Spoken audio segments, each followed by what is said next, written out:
By the time I returned to Central Park, the world was awash with the red glow of sunset. The workers of the day were returning to the peace and comfort of home, while the night people were steeling themselves for the challenges to follow. If it was winter, night would have started long ago, but right now it was summer's twilight, the hour of reckoning. Yeah, right. Still, this waterline between night and day was a time where encountering other people out here was a rarity. No wonder it was so easy to spot Makoto, who was standing idly about in the park. Makoto.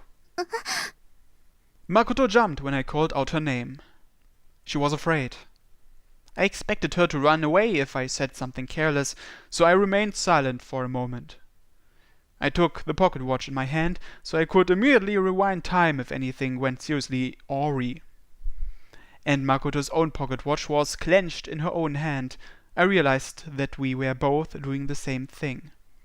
Geez, having this kind of escape route tempted us both with the possibility of running away. I'll say this first. I'm not angry, and I didn't come here to blame you. 怒ってないの? No, in fact, even if someone else is angry at you, I'll always be your ally. I spoke reassuringly to prevent her from running away, but I certainly wasn't lying either. どうして? Makoto clenched the watch in her fist, hung her head, and muttered quietly under her breath. どうして私あんなことしちゃったんだろう。美咲ちゃんの姿で騒ぎを起こしたら、レイ君が美咲ちゃんを避けてくれるんじゃないかって思って、ちょっと考えただけで、別に本当にそんなことするつもりもなかったのに、気づいたら窓が割れてて。I understand. I quietly nodded. Makoto still had some of her reasonable side intact today. As a result, Makoto had realized what she'd done, and gaining awareness of her own strange behavior had left her terribly distraught and confused.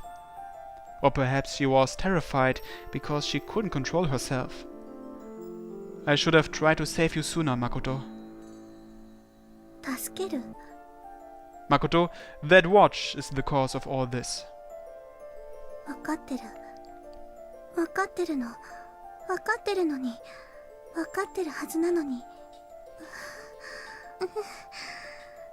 Makoto was wearing a facial expression which seemed to imply she had no understanding of the words which were coming out of her mouth. If she did understand, and just managed to dispose of the watch, her problem would have been solved a long time ago.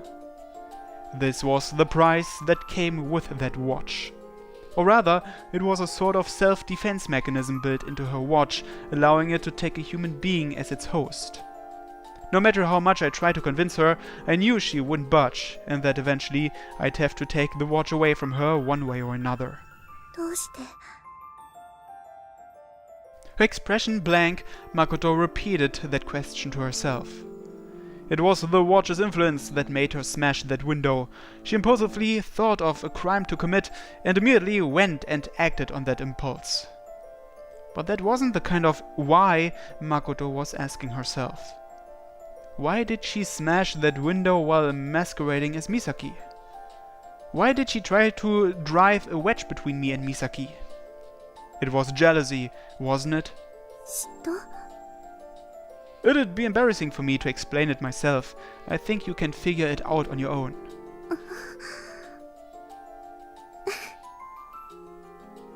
The corner of Makoto's mouth curled into a grin. そっか。これが嫉妬なんだ。そう。レイ君が私じゃない女子と一緒にいると胸がチクチクするの。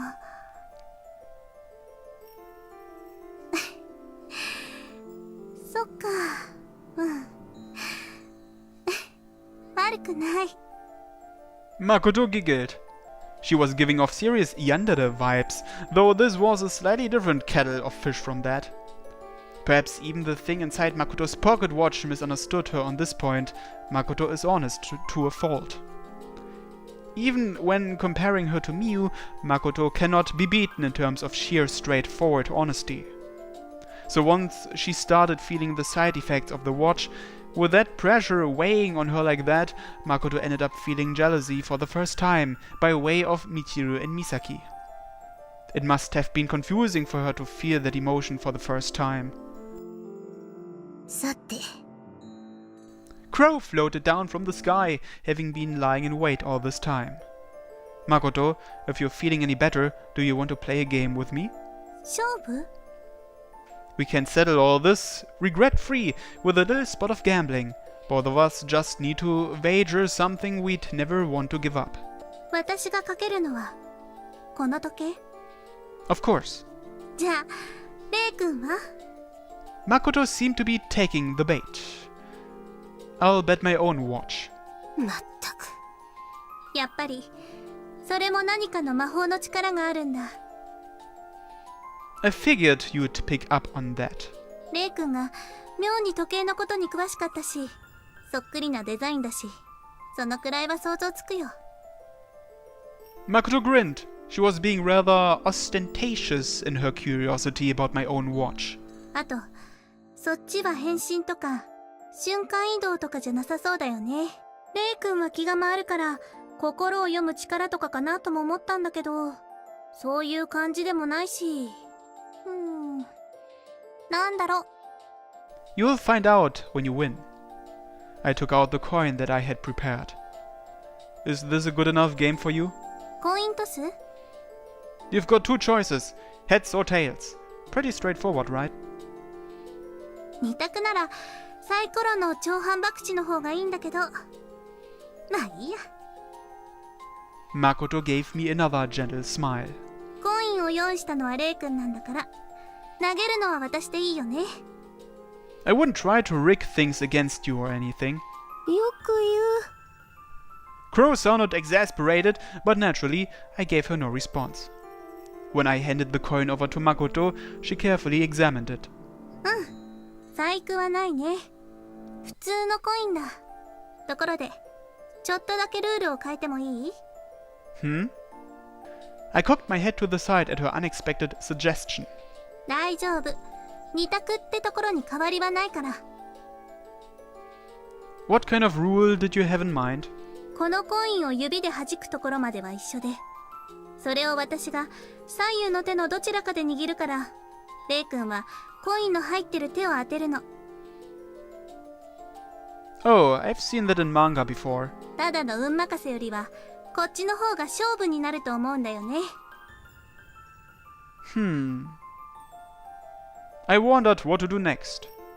I probably would have a slightly better chance of winning this way compared to just relying on luck. But thinking back to the showdown with Michiru made me wonder if she was planning to pull another trick on me. The conventional trick would be to have a second coin hidden so she could hold one in each hand and just show me the one I didn't pick. But she wouldn't have had the time to prepare that trick beforehand. どうする At Crow's mumbling, I turned my gaze to her. Even if Makoto was intending to cheat on me, I'd been intending to cheat on her all along myself, so I made up my mind.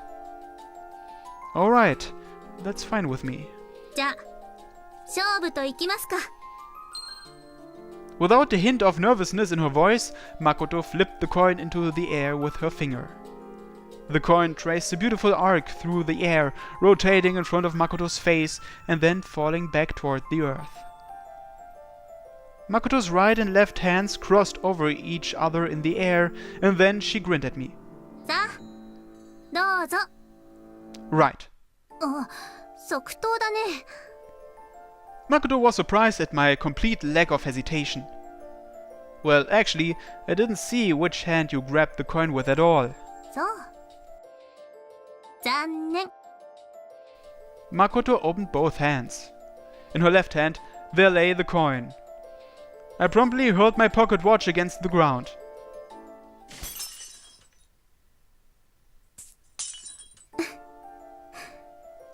The corner of Makoto's mouth curled into a grin. そっかこれが嫉妬なんだ 5 minutes ago, once again, I was witnessing Makoto becoming aware of the true nature of her feelings. さっきの勝負で片付いていれば面倒はなかったのだがな。 I suppose so. While watching Makoto, I suddenly agreed with Crow's words. From that point on, I challenged Makoto to another game without changing the flow of the conversation very much from last time. 二択ならサイコロの超反博打の方がいいんだけど、まあいいや。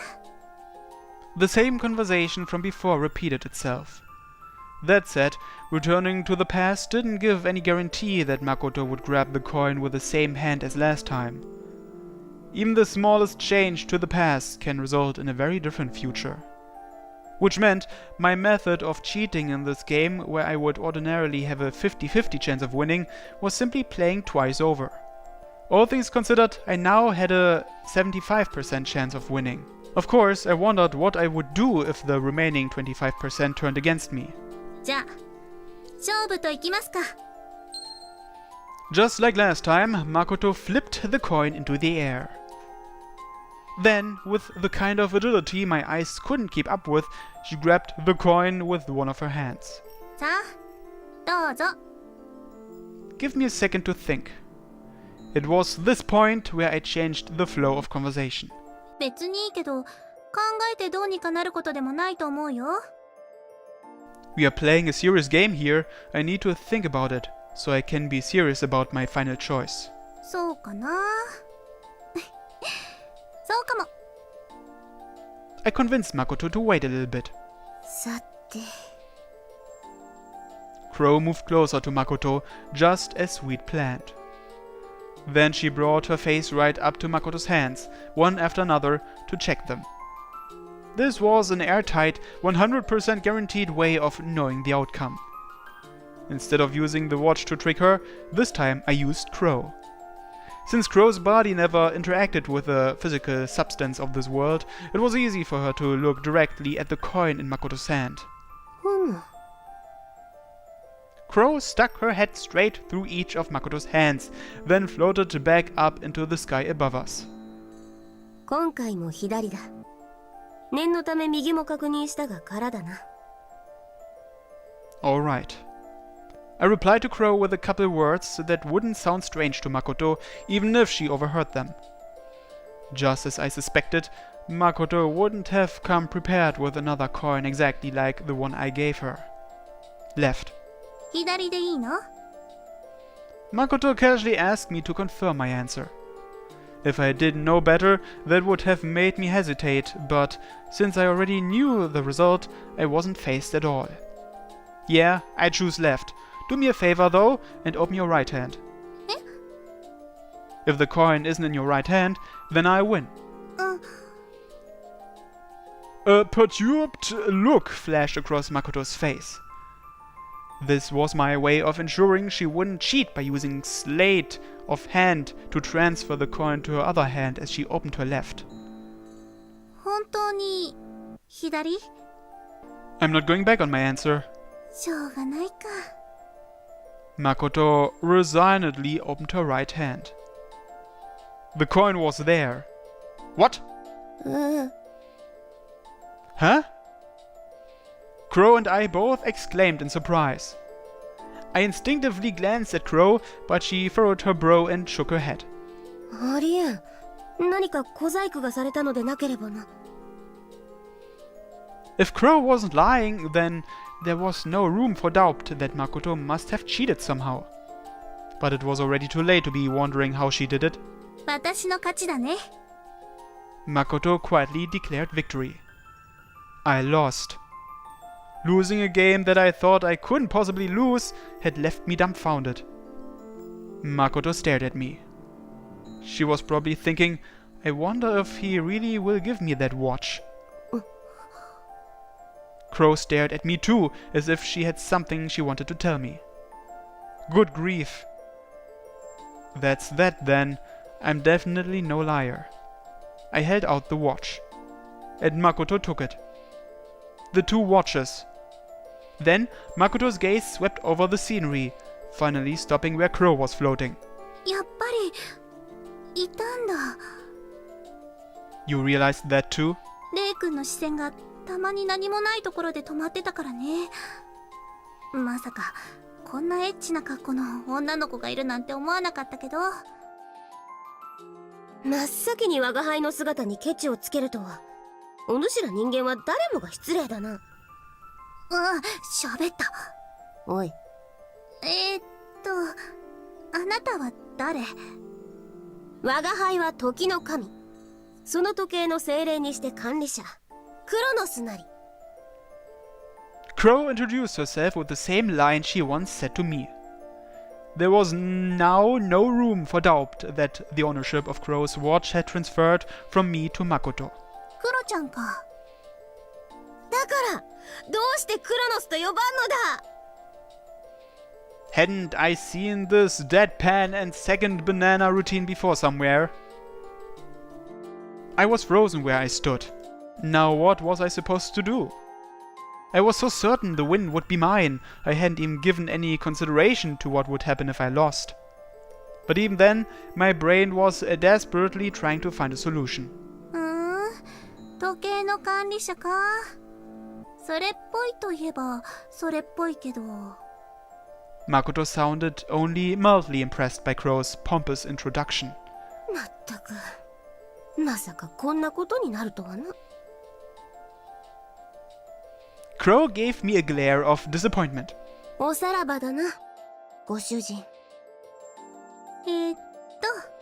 勝負に負けたショックで今日はこれ以上は遊べないかな。じゃあね、レイ君。バイバーイ。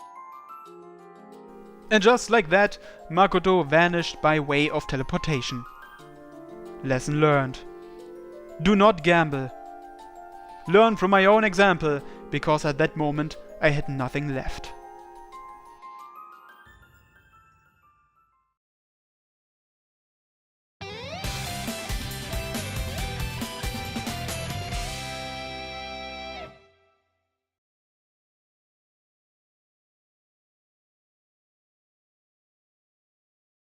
A few days passed. After school, I went right home earlier than usual and crawled into bed while the day was still young. I'm fucked. Losing the watch was one thing, but more than that, not having Crow around was too quiet for comfort. Nothing else in my life had changed. I went to school, attended classes, hung out with friends, and then went home. Every day played out predictably as ever, in accordance with the movements of the hands of time. Being able to rewind time was a gift that had been dropped into my lap by pure happenstance. Having Crow in my life went hand in hand with that as well. So it wasn't like I actually lost anything. No. I shook my head. Making excuses for myself was pointless. The watch wasn't a huge concern, but I had also lost Makoto. From then up until now, I had been forced to stay away from her. If I got too close to her, that would just give impetus to her uncontrollable emotions. There was always the danger she'd lash out, like she did with Misaki. And most dangerous of all was entertaining the idea of trying to speak to another girl. I wanted to consult Mio about the problem, but if Makoto happened to see us talking, or even had the slightest suspicion that I'd been speaking to another girl, there was no telling what she would do. So right now, there was peace in my life at school. But on the other hand, I had been hearing rumors about occurrences throughout the city which were undoubtedly Makoto's handiwork. A girl with a fox mask. Violence in the streets. It was like a modern-day period drama. She had become a living urban legend. And it wasn't just the bad dudes spreading rumors about her exploits. This mysterious girl had even become the subject of gossip among other students at school. The way things were going, I expected Makoto would end up on the national news sometime soon. Moping about this isn't gonna help though. I wasn't really moping about it. I just had no idea what in the name of hell I could possibly do about any of this. Her powers of transformation and teleportation had made her hard enough to beat. Now that she'd gotten hold of Crow's time rewinding abilities, I didn't stand a ghost of a chance, to coin a phrase. When I had that ability myself, it seemed like such a trivial thing, but now that it was in another's hands, I had discovered the hard way just how powerful it really was. Even just 5 minutes of time travel can make all the difference. If nothing else, it renders the idea of having to rely on luck completely moot. And the thought of being forced to relive a moment of my own life without even realizing it was kind of terrifying. But I wasn't agonizing over it. Rather, I was mulling over it. Since there was still one thing I had left to gamble on. I found myself spacing out a little as I wondered how exactly to go about doing that.